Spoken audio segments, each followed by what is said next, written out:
Saudara, hari ini menjadi langkah penting. Berikutnya terkait pengungkapan kasus pembunuhan Brigadir Yosua usai Polri menetapkan Putri Chandrawati sebagai tersangka. Kita bahas kali ini dari sisi psikolog forensiknya bersama dengan pakar psikologi forensik Reza Indragiri. Selamat malam, Mas Reza. Selamat malam, Assalamualaikum. Waalaikumsalam warahmatullahi wabarakatuh. Dari pengungkapan kasus terakhir ini ada Putri Chandrawati, Irjen Verdi Sambo jadi tersangka, juga CCTV bukti penting, salah satu petunjuk penting ditemukan oleh Polri. Nah, dari sisi psikologi forensik, apa yang bisa dibedah untuk melengkapi penyidikan? Kalau 4 berkas dari tersangka awal Irjen Sambo dan ajudannya sudah lengkap, saat ini Bu Putri bisakah mengungkap lebih dalam soal motif dari kasus ini? Perbincangan tentang motif betapapun seksinya sesungguhnya tidak terlalu menentukan. Artinya berlanjut ataupun berhentinya proses hukum sama sekali tidak ditentukan oleh motif. Apakah terungkap ataukah tetap misteri, tetap saja proses hukum akan tetap berlangsung. Namun yang menjadi catatan penting adalah bagaimana Ibu PC ini berbalik statusnya 180 derajat. Dari yang awalnya mendaku atau mengklaim atau memainkan skenario sebagai seorang korban, tapi hari ini sudah dinyatakan oleh Polri tampaknya talenta bukan, yang dilakukan oleh Ibu PC adalah istilahnya ironi viktimisasi. Seseorang yang disangka melakukan perbuatan pidana tetapi memainkan drama sedemikian rupa sehingga seolah-olah dia berada pada posisi korban. Walaupun dengan cara yang menurut saya sangat-sangat tanda petik kampungan. Kenapa? Kejanggalan permainan drama sebagai korban itu sudah tampak sejak ketika beliau muncul di depan Makobrimob. Kenapa ya bisa begitu, Mas Reza? Nah, pertama, kalau kita buka Undang-Undang Tindak Pidana Kekerasan Seksual, di sana ada banyak ketentuan bahwa yang namanya korban kekerasan seksual harus atau wajib ditutup identitasnya. Jadi ketika beliau melapor sebagai katakanlah korban pelecehan seksual, tapi pada saat yang sama justru beliau dimunculkan di hadapan publik, tidak ditutup identitasnya, bahkan beliau memperkenalkan diri dengan menyebut namanya, maka pantas masyarakat bertanya-tanya, ini korban betulan atau korban main-main? Sekaligus bertanya pula, betul-betul ada atau tidak pelecehan seksualnya? Karena sekali lagi, kenapa korban malah muncul di depan publik dan tidak ditutup identitasnya? Itu alasan pertama. Alasan yang kedua, mari kita buka catatan berbagai macam riset tentang korban-korban kekerasan seksual. Semuanya menyebut bahwa kekerasan seksual itu serius, dampak psikologisnya dahsyat. Lagi-lagi kita bertanya, bagaimana mungkin orang yang mengklaim sebagai korban, dengan kata lain merasa dirinya mengalami guncangan hebat akibat mengalami pelecehan seksual, tapi malam itu justru muncul dan bisa bertutur kata dengan cukup baik di hadapan media. Lagi-lagi pertanyaannya, ini korban betulan atau korban dalam kepura-puraan? Pelecehan seksualnya betul-betul terjadi atau tidak pernah ada? Alhasil, kalau kemudian yang bersangkutan diberitakan berulang kali tidak bisa diperiksa oleh LPSK karena punya guncangan jiwa yang hebat, kita pun bertanya-tanya, ini betul-betul sakit atau pura-pura sakit? Kalau memang sakit, ini alami ataukah hasil fabrikasi? Kalau alami, tentu kita jatuh simpati, kita berharap yang bersangkutan agar bisa segera sembuh sehingga bisa berproses hukum. Tapi kalau yang bersangkutan ternyata hanya berpura-pura sakit atau malingering, maka mudah-mudahan ada persoalan hukum berikutnya yang akan bisa beliau pertanggungjawabkan. Nah, tadi bicara soal kasus ini ya motif jadi tidak penting karena bicara soal pembunuhan berencana yang dilihat adalah unsur pidana, sudah ada hilangnya nyawa, sudah ada perencanaan, unsur-unsur terbukti. Tapi di sisi lain tadi kan bicara soal ironi viktimisasi pada akhirnya juga menyeret nama Putri Chandrawati tersangka sama pasalnya pembunuhan berencana, turut serta melakukan ini.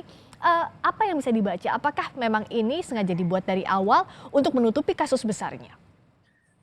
Sebagaimana dikatakan oleh tersangka FS dan juga kemudian dimainkan dramanya oleh tersangka PC, seketika saya membayangkan jangan-jangan ini motif emosional. Berarti ada barangkali luapan amarah, dendam, sakit hati, kebencian, cemburu, dan seterusnya yang berkutat di kepala orang-orang ini. Tapi publik kan justru bertanya-tanya juga, bagaimana mungkin seorang pejabat bintang 2, petinggi aparat penegak hukum bintang 2, bisa larut dalam emosi, bisa larut tak bisa mengendalikan diri, tidak bisa mengendalikan amarahnya, tenggelam dalam cemburunya, tenggelam dalam sakit hatinya. Rasanya mustahil kalau kemudian seorang aparat penegak hukum bintang 2 melakukan kejahatan semata-mata dengan adanya motif emosional. Muncullah spekulasi berikutnya, yaitu boleh jadi ada motif instrumental. Kalau sudah bicara motif instrumental, maka relevan ketika diduga barangkali aksi pembunuhan ini dalam rangka untuk mendapatkan jabatan, untuk Oh, mendapatkan kenaikan pangkat, atau mungkin juga untuk menutupi kejahatan lainnya. oke. Itu yang disebut motif instrumental tadi ya. Dan ini pasti akan juga disidik lebih lanjut lagi ya oleh penyidik. Harapan saya demikian, karena motif instrumental ini yang sekarang terwakili oleh narasi konsorsium 303. Oke, seperti yang Tapi dibahas di segmen selanjutnya, segmen sebelumnya tadi ya, Mas Reza ya. Nah, tapi bisakah nantinya juga diselidiki, apakah memang Putri Chandrawati ini dalam posisi terdesak atau tidak terseret dalam kasus ini? Jika iya, apa implikasinya? Toh perbuatan pidananya sudah terjadi. saya terus terang penasaran ya, ada satu rekaman CCTV yang memperlihatkan tersangka PC ini sepertinya distress, ya, dalam kondisi stres, menangis, ekspresi mukanya sangat-sangat tidak gembira, seperti tertekan batinnya. Ya. Kalau kemudian kita sebatas berbicara tentang ekspresi muka sedemikian rupa, maka memang cenderung kita katakan, oh yang bersangkutan sepertinya terintimidasi, tertekan. Nah, kata terintimidasi atau tertekan lebih dekat asosiasinya dengan posisi sebagai korban. Tapi hari ini saya lebih memilih untuk menyimak dan menganggukkan kepala pada pengumuman dari pihak Polri, bahwa yang bersangkutan justru merupakan tersangka pelaku kejahatan. Bahkan lebih ekstrim lagi, tersangka pelaku pembunuhan. Nah, saya teringat pada hasil riset bahwa seorang pelaku kejahatan pun sesungguhnya bisa terguncang jiwanya. Dia sudah punya ancang-ancang untuk melakukan aksi kejahatan, tapi ternyata aksi kejahatan berlangsung kebablasan misalnya, justru si pelaku juga bisa mengalami shock, mengalami kaget, terperanjat, terguncang jiwanya. Adakah kemungkinan ekspresi wajah yang sedemikian tertekan, yang tertangkap oleh CCTV itu juga merupakan manifestasi betapa tersangka pelaku pembunuhan yang satu ini juga mengalami distress pada saat itu? Jadi terguncang ini tidak hanya untuk korban, tidak hanya yang tidak sengaja melihat, tapi dari sisi pelaku pun bisa. Betul, jadi pelaku kejahatan pun bisa mengalami shock. Apalagi kalau kita bicara tentang pelaku kejahatan yang amatiran, yang tidak menduga bahwa ternyata perbuatannya bisa berakibat tragis sedemikian rupa. Belum lagi kalau kemudian si pelaku atau tersangka pelaku mulai bisa membayangkan setelah ini akan apa yang terjadi pada diri saya. Masuk ruang tahanan, menjalani proses hukum yang panjang, kemudian mengakhiri masa hidup di dalam lembaga pemasyarakatan dan seterusnya. Itu bisa saja memunculkan tekanan-tekanan hebat pasca yang bersangkutan terlibat dalam aksi kejahatan. Karena pada faktanya korbannya sudah tewas, jadi membayangkan apa yang terjadi di depannya itu pun bisa jadi faktor terguncang begitu ya? Betul, kondisi korban yang di luar dugaan bisa memunculkan guncangan. Membayangkan perjalanan hidup yang sedemikian berubah tajam juga bisa memunculkan goncangan. Membayangkan nasib atau resiko buruk yang harus dialami oleh anak-anak tersayang juga bisa mengakibatkan guncangan. Tapi bicara soal terguncang ini kan jadi menarik.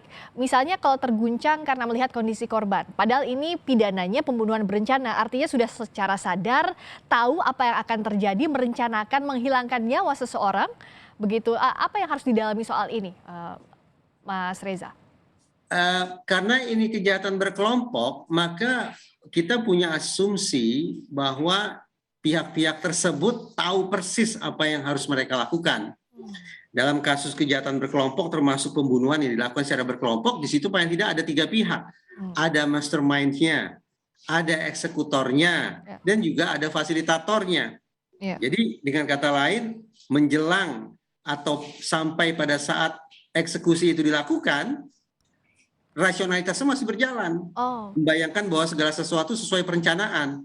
Tapi ketika ternyata sasaran hilang nyawanya dengan cara yang sedemikian mengenaskan, tambahan lagi, tadi saya katakan mulai muncul imajinasi tentang masa depan yang ternyata sangat suram, itu bisa membuat si tersangka atau pelaku kejahatan juga mengalami guncangan. Nah, apakah kemudian ini bisa dijadikan sebagai hal yang meringankan? Menurut saya tidak. Tetap saja perencanaan dalam kurung rasionalitas yang berjalan sebelum dan saat eksekusi berlangsung, itulah yang justru akan menjadi perhatian utama dari majelis hakim nantinya. Tapi pun kalau ada motif instrumental jadi menarik untuk didalami kenapa bisa terjadi pembunuhan ini meskipun tidak memengaruhi soal unsur pidana dari pembunuhan berencana ini ya. Terima kasih Mas Reza atas pandangannya di Sapa Indonesia Malam. Berikutnya saudara, kami